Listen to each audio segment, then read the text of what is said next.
The Vedas explain that the soul is covered by two kinds of bodies. 1.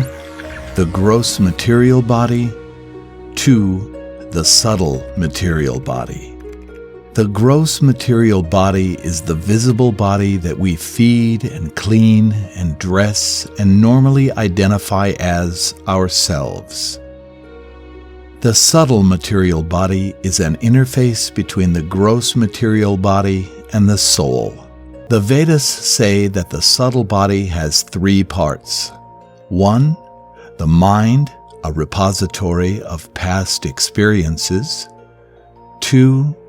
The intelligence, that part of our intellectual self, responsible for making decisions on the basis of gain and loss. And 3. The false ego, which is our sense of being the body and not the soul.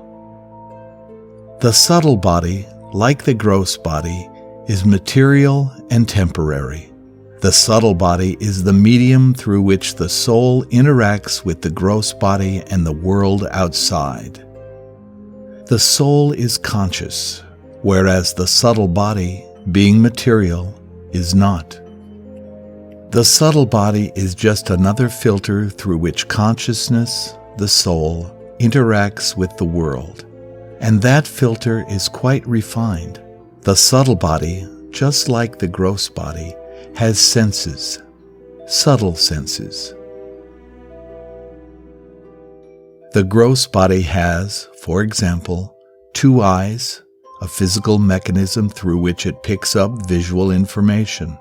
The subtle body also has subtle eyes, through which it also picks up visual information.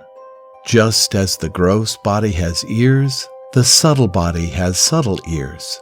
Just as the gross body has a nose, the subtle body has a subtle nose, and so on.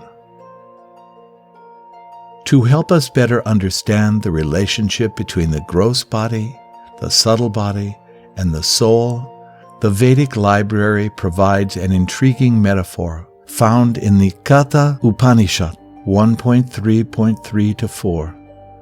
The soul is the passenger in the chariot of the material body, and intelligence is the charioteer. The mind is the reins, and the senses are the horses.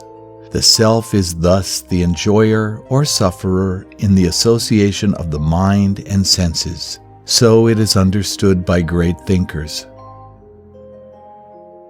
This metaphor also illustrates how the subtle body serves as a link between the gross body and the soul.